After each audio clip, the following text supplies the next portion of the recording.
Hey guys, it's Mike here, and in this video, I'm going to be reviewing Glass, which is the newest film directed by M Night Shyamalan. Starring Bruce Willis, Samuel L. Jackson, and James McAvoy, Glass is the heavily anticipated conclusion to Shyamalan's unexpected trilogy set in the Unbreakable universe. Now, I'm a big fan of Unbreakable, with it being my favorite M Night Shyamalan movie. I feel like most people have a couple of his films that they really like. Mine used to be Unbreakable and Signs, and most of his other movies were either not good or just not my cup of tea. However, when Shyamalan came out with Split, this changed as he once again showed the talent that he demonstrated back in his peak of popularity. And as a result, he made a really good movie with a great performance by James McAvoy. The fact that it was a backdoor sequel to Unbreakable with the revelation of Bruce Willis showing up made it even better, with Shyamalan giving me a twist that I was actually surprised by.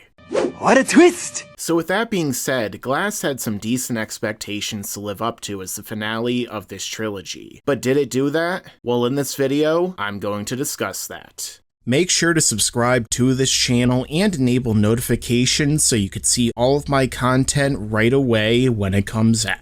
So if I had to sum up my first impressions of Glass in one word, it would be disappointment. This film is the conclusion of a trilogy that had established some interesting concepts and possibilities. And the original Unbreakable was an interesting deconstruction of the superhero subgenre, really before any of the current superhero craze took over in cinema. But ultimately, I feel like Glass wasted much of what was established in the prior two films. Now, there are some things in this movie that I liked. For example, the first act of the film is really good. A lot happens in the first half hour that I assumed would be spread throughout the rest of the film. We learn about where David Dunn is at this point in his life, and that he's fully embraced the hero life that he started at the end of Unbreakable. We also see that Kevin Crumb, otherwise known as the Horde, is continuing what he was doing in Split. We even find out that David's son Joseph, played again by Spencer Clark from the original film, is helping his father as a sort of tech guy behind a computer screen, kind of like Oracle in Batman.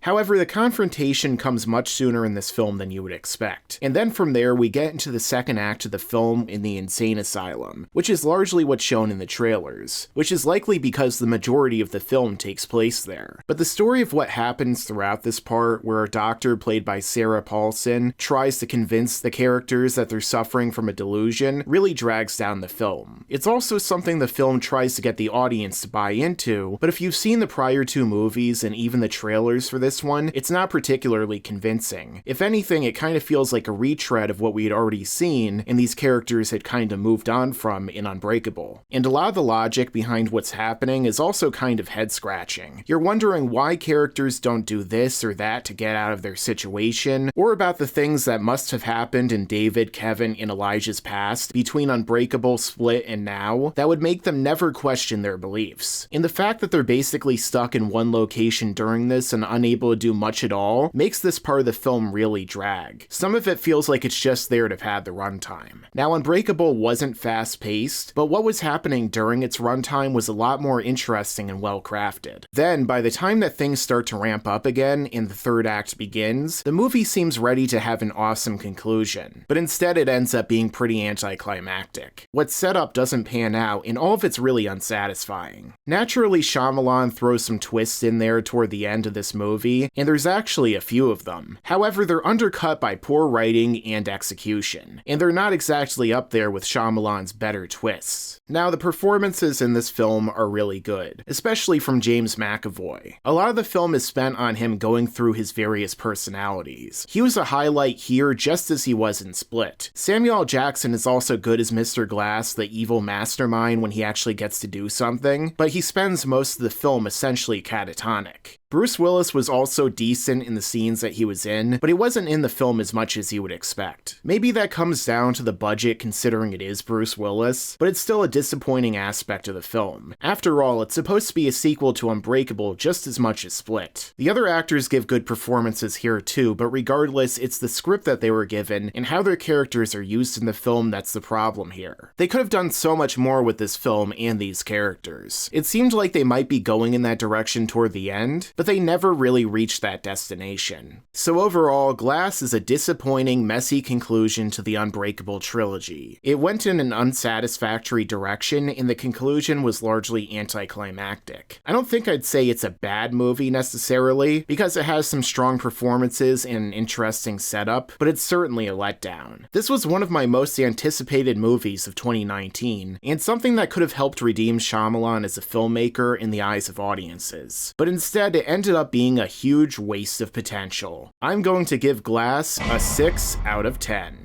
So what did you guys think of Glass? Let me know down below. Also, if you're new to this channel, then don't forget to subscribe and enable notifications so that you can see all of my videos right away when they come out. And make sure to stick around, because there's a lot more to come in the future. Yeah, and you better subscribe.